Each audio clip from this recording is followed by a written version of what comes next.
Mu majyepfo ya Afurika harambuye ubutayu bwa Namib, ahantu hakunze kwitirirwa amayobera n'amabanga adasobanurwa n'ubumenyi busanzwe. Ni ubutayu buhambaye bushaje kurusha ubundi bwose mu isi, aho imisozi y'umucanga itukura ikuri kagera ku nyanja, igasiga umuntu yumva ko yageze ku mipaka y'isi. Iyo izuba rirenze, umwijima waho uteye ubwoba utwikira buri kintu. Umuyaga utangira kuvuga mu rurimi rutumvikana, nkaho hari ikintu gihishwe kiri kuganira nijoro. Mu migani n'inkuru zivugwa n'abaturage bamwe, Namib ifatwa nk'ahantu hafite imbaraga zitazwi, ndetse hari abemeza ko hari ibice byayo bivugwa ko hari amarembo y'isi itagaragara, aho imbaraga mbi zavugwaga ko zinyura. Ibyo byose bivugwa mu magambo yo gutera amatsiko n'ubwoba, ntibishingiye ku gihamya ya siyansi, ariko bigakomeza gukurura ibitekerezo by'abantu bakunda amayobera. Amabuye asa n'ayatwitswe n'umuriro ukomeye, ubutaka busa naho bwigeze guhura n'umuriro udasanzwe. Ubutayu bwa Namib nubwo bushingiye ku nyigisho za siyansi nk'ahantu h'ibidukikije byihariye, bukomeza kuba isoko y'inkuru z'amayobera n'iyobokamana. Kuri bamwe ni ikimenyetso cy'ubwiza n'imbaraga zirema, ku bandi ni urwibutso rw'uko hari byinshi muri iyi si bigihishe, biteye ubwoba kandi bigatera amatsiko icyarimwe. Namib iguma ituje, ariko iyo uyitegereje igihe kirekire ushobora kumva nk'aho iri kukubwira inkuru ishaje, inkuru itavugwa n'amagambo, ahubwo ivugwa n'umuyaga, umucanga n'icuraburindi bihaboneka. Murakaza neza ku Nkomoko Official, urubuga rwihariye rugamije gucukumbura no kugaragaza ibintu bihishe, amabanga atavugwa n'amayobera akomeje kuyobera isi n'abantu bayo kuva kera kugeza uyu munsi wa none. Wicikwa n'amabanga, amayobera n'ibitavugwaho rumwe tubagezaho muri buri kiganiro tubategurira kuri iyi chaîne yacu kandi yanyu. Muri make, aha niho honyine wasanga ibintu bidasanzwe utapfa kumva ahandi. Icyo bigusaba rero ni ugukanda subscribe ndetse no gukanda ku nzogera kugira ngo ubone amakuru mashya mbere y'abandi. Niba kandi hari amayobera akomeje kugucanga, nawe yadusangize mu gice cy'ibitekerezo cyangwa se comment, natwe tuzagaruke tukubwira ibicanganye kurushaho n'uburyo wabyitwaramo. Kandi niba wakunze ibiganiro by'amayobera, ibuka kubisangiza inshuti n'abavandimwe kugira ngo twaguke kurusha uko tumeze uyu munsi wa none. Njye ndimugira bangati, uwigarurire no kumenya ibihishwe n'amayobera atavugwaho rumwe. Mbahaye ikaze muri uru rugendo.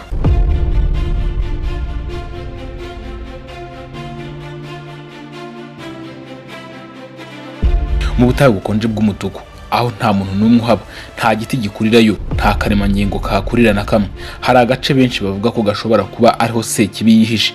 Ibinyabuzima byo mu kirere bihabyinira nijoro. Hari abemeza ko ubuvumo n'indiri bya Satani bishobora kuba biri munsi y'iyo si ikakaye, ishaririye kandi yuzuye ibiti byapfuye, ariko bidashobora no kubora kubera hahora humye cyane. Aho ni Deadvlei mu butayu bwa Namib mu gihugu cya Namibia. Ni ahantu hameze nk'isi y'inyuma y'ubuzima. Umusenyi utukura bavuga ko ushushanyijeho ibisa nk'inkweto z'abadayimoni, ibiti byumye bisa nk'intoki z'abadayimoni zifashe isi, n'ubutaka bw'umukara butumuka nk'umwuka w'umwijima. Abahasura bavuga ko hari abahatakariza ubwenge, abandi bakahasiga ubuzima. Ese ni koko amarembo y'ikuzimu ari muri Afurika cyangwa ni amayeri y'ibidukikije? Mu gihugu cya Namibia hari ubutayu bwihariye buzwi ku izina rya Namib Desert, bukaba bumwe mu butayu bushaje cyane kurusha ubundi bwose mu isi.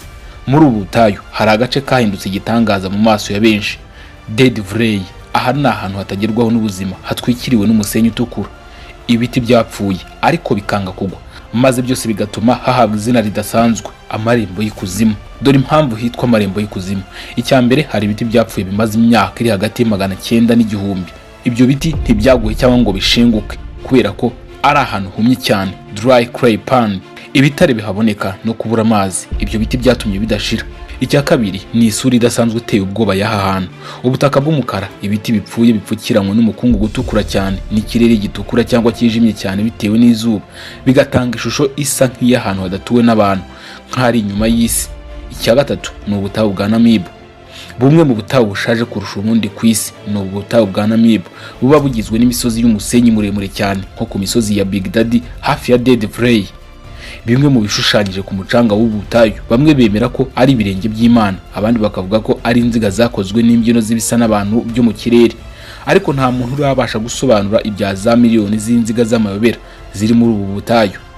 Mu majyepfo ashyira uburengerazuba bwa Afurika ku nkombe z'inyanja ya Atlantique, ubutayu bwa Namib ni hamwe mu hantu humagaye cyane kurusha ahandi hose ku isi.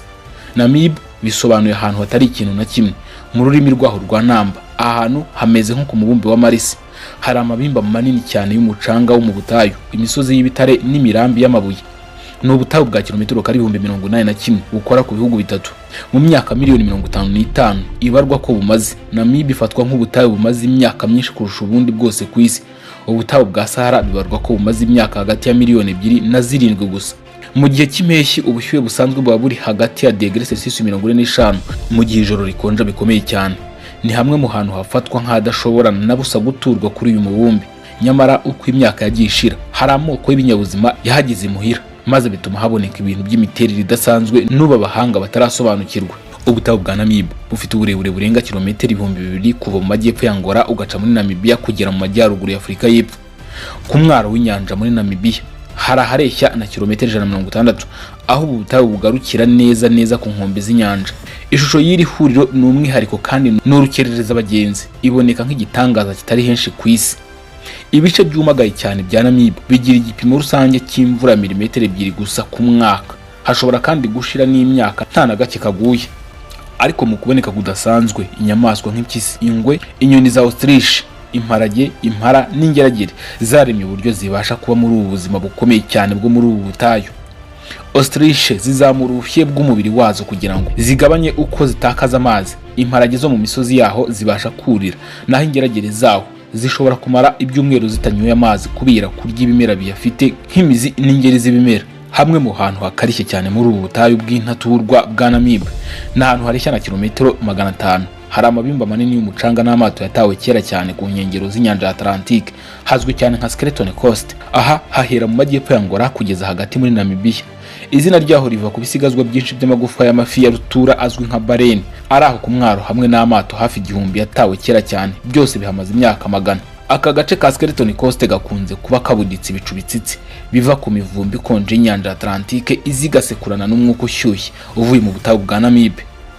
Ibi bicu bituma amato agorwa cyane no kunyura aha hantu, kandi abantu bake batuye hafi aho bitwa Abasani bahita ubutaka Imana yaremye irakaye. Agenda n'ubwato ku nkengero z'uburengerazuba bwa Afurika, umushakashatsi wo muri Portugal Diogo Cao yahagaze igihe gito kuri Skeleton Coast mu mwaka wa 1486, nyuma y'uko Cao n'abagabo bari kumwe nawe bahashinze ibirindiro. Ariko inkubi y'umuyaga wuzuye umucanga n'ikirere kibi cyane cya hano byatumye bahita bihutira gusubira mu nyanja. Gusa basiga bahabatije izina ryamenyekanye cyane, amarembo y'Ikuzimu. Uyu munsi abakerarugendo bajya muri Namib kureba amabimba rutura atangaje y'umucanga ahitwa Deadvlei, agace k'umunyu n'ibumba kari hagati ya Namib muri parike y'igihugu yitwa Namib Nocraft, parike ya gatanu nini muri Afurika ifite ubuso bwa kilometero kari 50. Mu gihe amabimba y'umucanga ari hose muri ubu butayu bwa Namib, ayo muri Deadvlei afite umwihariko w'ibara rijya kuba orange. Iri bara mu by'ukuri riri hagati y'umutuku n'umuhondo, risobanura uburyo muri ubu butaka haba harimo ubutare bwinshi cyane. Amabimba yo muri aka gace ni amwe mu manini cyane ku isi, menshi ashobora kurenza metero 200 z'uburebure, mu gihe iryo bita Dune 7 riri mu majyaruguru ya Deadvlei rifite ubutumburuke bwa metero hafi 400 mu kirere. Mu bitangaza bya Namib, kimwe mu biteye amatsiko n'amayobera akomeye y'uko byabayeho nicyo bita inziga z'amayobera. Rimwe na rimwe bazita kandi impeta z'amayobera. Ni inziga zikozwe n'ubwoko bumwe ziboneka hose mu butayu bwa Namib, kandi zashoboye inzobere ku buryo zikoze n'impamvu yabyo. Izi nziga ziboneka neza uri mu kirere, aho ubona ko zifite ishusho imwe kandi aho ziba zegeranye zitarutana cyane. Izi nziga zifite umurambararo uri hagati ya metero 1.5 na metero 6 hagati muri Namib, naho mu majyaruguru ashyira uburengerazuba bwa Namibia usanga ari nini kuko zishobora no kugera ku murambararo wa metero 25. Mu myaka myinshi cyane byari bizwi ko izi nziga zibaho muri Namibia, ariko mu mwaka wa 2014 izindi nkazo zavumbuwe muri Australia, ubwo Brony Wayne Bell, umuhanga muri siyanse y'ibidukikije, yari arimo yiga ku gace kadatuwe kitwa Pilibara. Uyu yatangajwe n'izi nziga, maze uyu mugore avugana na Stefan Getzin, umuhanga mu bumenyi bw'isi wo mu Budage, ngamubwire ibyo yavumbuye. Mu gihe izi nziga zo muri Australia zisa cyane n'izo muri Namibia, itandukaniro riri mu bigize ubutaka ryarushijeho gushobera abahanga. Mu gihe inzobere zigishobewe n'impamvu habaho izi nziga zidasanzwe, abaturage baho bo muri Namibia bo barazizi. Abahimba bemera ko ziva ku myuka kari ahakandagiwe n'Imana yabo yitwa Mukuru. Mu gushaka kumenya imvo yazo, abahanga mu mibare bagerageje kubara ngo barebe niba izi nziga hari umujyo runaka zikurikiza. Ariko Henry Schwartz, nyiri ikigo Lost Colonies Desert Lodge kiri hanze gato ya parike ya Namib Nocraft, asobanura ko bamwe mu bahatuye bemera ko izi nziga z'amayobera ziterwa n'ibinyabuzima byo mu kirere bihabyinira nijoro ariko bitarasobanuka. kugeza ubu nta ngingo yemeranywaho y'impamvu cyangwa inkomoko y'izi nziga, ariko mu myaka ya vuba abahanga muri siyansi bo muri Namibia, Ubudage na Leta Zunze Ubumwe za Amerika n'ahandi bagiye hamwe ngo bige iki kintu biziye kumva impamvu yacyo. Mu kigo Babebu Namib Research Institute kiri kure hagati muri ubu butayu, inzobere mu kwiga udukoko cyangwa se insect Eugene Marius asobanura ko ibitekerezo bibiri by'ingenzi ku kibitera bishingiye ku buke cyane bw'amazi muri Namib. Ubushakashatsi bumwe buvuga ko izi nziga ziterwa n'imiswa zikora izi nziga kugira ngo zikamura amazi n'ibindi byazitunga mu butaka. Mu kwigizayo ibimera byose biri ku butaka, imiswa ikora ahantu hambaye ubusa ku butaka, ibituma iyo imvura iguye amazi agera kure mu butaka. Igitekerezo kivuga ko iyo miswa ibasha gukomeza kubona ikinywa mu gihe cy'umwaka kivuye muri ibyo bigega byo munsi y'ubutaka yakoze. Ikindi gitekerezo cy'ingenzi nuko ibyatsi gutya byire mu bwabyo, aho guhatana kw'imizi yabyo gutera inziga zituma bibasha no kubona aho bikura ibi bitunga n'amazi mu gace k'ubutaka gusa kabikikije. Nyuma y'imyaka y'amapfa akabije, ibyatsi bya za nziga z'amayobera bishobora kuma ndetse bikavaho bigashiraho. Maurice asobanura ko igitangaje cy'ahantu ari uko iyo imvura iguye ako kanya nk'ibidasanzwe za nziga zihita zigaruka. Ku bwa Maurice, ubushakashatsi kuri izi nziga za Namib muri rusange bwibanze ku bice bimwe na bimwe by'ubu butayu. Yemera ko kugira ngo hazamenyekane neza uburyo izi nziga zibaho bizasaba kwagurira ubushakashatsi mu bice byose by'imiterere y'ubu butayu. Maurice atekereza ko ibi bintu bidasanzwe bitatse ubu butayu biterwa n'ibintu byinshi, ariko kumenya neza ibyo ari byo kugeza ubu biracyari inshoberamahanga. Ku rundi ruhande ariko, aho abandi babona ubukerarugendo, bamwe babona amasezerano y'umwijima. Deadvlei si agace gasanzwe, n'urwibutso ruvuga ko ubuzima bushobora guhagarara burundu. Imisozi y'umusenyi utukura, ibiti bipfuye bitagwa, n'isi yumye irimo ibizinga by'umukara ni ibimenyetso by'aho ubuzima bwigeze kuba, ariko bukicwa n'ibanga ritaramenyekana kugeza uyu munsi wa none. Abakandagiye kuri iyo si bavuga ko baba nk'abinjiye mu yindi si, aho igihe kidahari, aho amajwi acecetse yose, aho buri kantu kaba gahagaze nk'aho gateza itegeko rya Satani. Ese koko Deadvlei ni agace kabuze amazi cyangwa ni urujya n'uruza rw'imyuka mibi ishaka aho ikambika? Ese koko ni amarembo y'ikuzimu cyangwa ni ikimenyetso cy'uko isi ifite ububasha bwo gusimburanya ubuzima igasigaza gusa icyari ubuzima nk'inkuru? Kera aha hantu hari ikidendezi cyuzuraga n'amazi iyo imvura yagwaga, ibyo byatumaga hagira ibiti n'ibimera bihaboneka. Ariko nyuma y'igihe, imyivumbagatanyo y'ubutaka yahinduye imigendekere y'amazi, maze mu mazi ahinduka igihombo, bityo amazi arayoyoka burundu, ibiti birapfa n'ubuzima burahagarara burundu.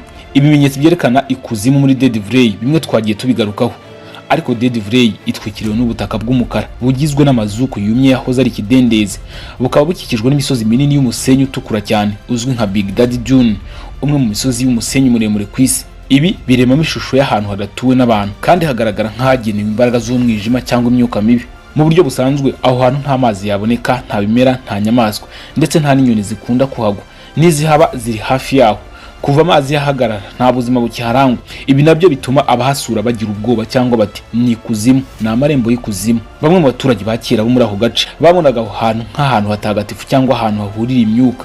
Ibi nabyo byongereye inkuru z'uko Deadvlei yaba ifite ibanga ryihishe nk'amarembo y'inzira ijya mu isi y'inyuma. Deadvlei, kimwe mu bice bikurura amatsiko muri Afurika, ni ishusho nyayo y'uko isi ishobora kwerekana igice cyayo kijimye. Nubwo ari agace kabuze amazi, kabura ubuzima, hakabamo n'ubushyuhe bw'igikatu, kahindutse ikimenyetso cy'imbaraga z'ikirere n'ukuntu ubuzima bushobora guhagarara burundu, ariko bigasigara ari igihamya ku mateka. Ndabashimiye kunkurikira, nawe tubwira ahandi uzi hadasanzwe muri isi dutuye. Njye mwari kumwe nk'ibisanzwe n'imigira bagati, aha ni ku Nkomoko Official. Mukomeze mukore subscribe twaguke kurusha uko tumeze uyu munsi wa none.